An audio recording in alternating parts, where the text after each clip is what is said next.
আমাদের দ্বিমত থাকবে, বিভিন্ন মত থাকবে, that is the beauty of democracy. কিন্তু আমাদের ভালো নির্বাচন চাই, সুষ্ঠু নির্বাচন চাই, এবং একটি সুষ্ঠু নির্বাচনের মাধ্যমে একটি স্বচ্ছ একটা সরকার আসবে, পার্লামেন্ট আসবে, সেটা সবাই একমত। সেই দিক থেকে আমি মনে করি যে নাগরিক সমাজের যেরকম দায়িত্ব আছে, রাজনৈতিক দলগুলোর দায়িত্ব আছে, এবং সবচেয়ে বড় কথা, ইলেকশন কমিশন কতটুক নিউট্রাল ভূমিকা পালন করতে পারছে এবং কারো প্রেশারে তারা এদিক ওদিক টেলে যাচ্ছে নাকি, সেটা এনশিওর করাটা অত্যন্ত গুরুত্বপূর্ণ। সেই দিকে আমাদের নজর দিতে হবে।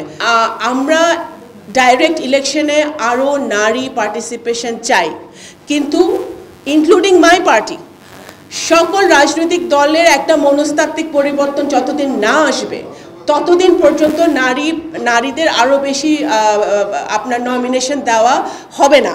এটাই বাস্তবতা। এটা আপনাদের মানতে হবে। আপনি গ্রামে গঞ্জে এটা না যে নারীরা বের হচ্ছে না, নারীরা কেন ভোট, আপনার জামাতে ইসলামের নারীরা প্রতিদিন তারা ভোট চাওয়ার জন্য বের হচ্ছে না?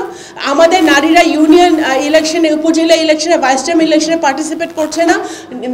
তৃণমূলের নারীরা অনেক বেশি তারা পলিটিক্যালি তারা বের হচ্ছে, তারা কাজ করছে। বাট আমাদের রাজনৈতিক দলগুলোর আগের থেকে নারীদেরকে একটা কনস্টিটুয়েন্সিতে পাঠানোর জন্য, একটা কনস্টিটুয়েন্সিতে নারীদেরকে যাওয়ার আগে তাদেরকে তৈরি করতে হবে, তাদেরকে বলতে হবে যে তুমি ওই কনস্টিটুয়েন্সির ক্যান্ডিডেট, তুমি যাও, তুমি আমাদের প্রার্থী, তোমাকে সকল প্রকার সাপোর্ট আমরা দিব, তুমি ওখানে থেকে নির্বাচন করবা।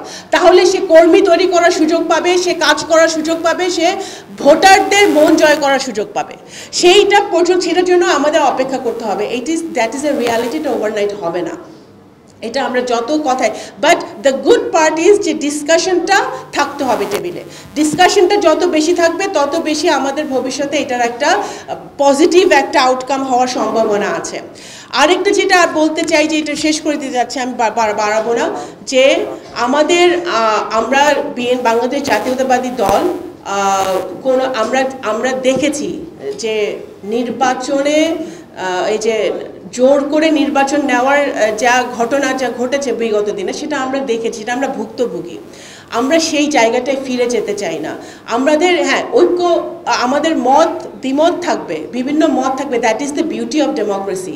কিন্তু আমাদের ভালো নির্বাচন চাই, সুষ্ঠু নির্বাচন চাই, এবং একটি সুষ্ঠু নির্বাচনের মাধ্যমে একটি স্বচ্ছ একটা সরকার আসবে, পার্লামেন্ট আসবে, সেটা সবাই একমত। সেই দিক থেকে আমি মনে করি যে নাগরিক সমাজের যেরকম দায়িত্ব আছে, রাজনৈতিক দলগুলোর দায়িত্ব আছে, এবং সবচেয়ে বড় কথা, ইলেকশন কমিশন কতটুক নিউট্রাল ভূমিকা পালন করতে পারছে এবং কারো প্রেশারে তারা এদিক ওদিক টেলে যাচ্ছে নাকি, সেটা এনশিওর করাটা অত্যন্ত গুরুত্বপূর্ণ। সেই দিকে আমাদের নজর দিতে হবে। মনে হয় যে নির্বাচন ব্যবস্থাটাকে যেভাবে ধ্বংস করা হয়েছে, যারা নির্বাচন পরিচালনা করে তারাও ভুলে গেছে যে সুষ্ঠু নির্বাচন কিভাবে হতে পারে, এবং যারা ভোট দেয়, যারা ভোটার এবং রাজনৈতিক দলগুলোও মনে হয় আসতে ভুলে গেছে যে একটা সুষ্ঠু নির্বাচন আয়োজন করার জন্যে বা সুষ্ঠু নির্বাচন করার জন্যে কি এলিমেন্টগুলো থাকার প্রয়োজন। It's not only the day of the election, it's the whole process. যখন থেকে স্কেজুলটা ঘোষণা হয়, তারপর থেকে ক্যান্ডিডেট বাছাই থেকে শুরু করে নির্বাচন পরবর্তী পর্যন্ত এই পুরো সময়টা কিন্তু অত্যন্ত গুরুত্বপূর্ণ। তো আমার কাছে মনে হয় যে একটা নির্বাচন, এই ইন্টারিম সরকার এবং নির্বাচন কমিশন দুইজনই বলছেন যে তারা তৈরি নির্বাচনের জন্য।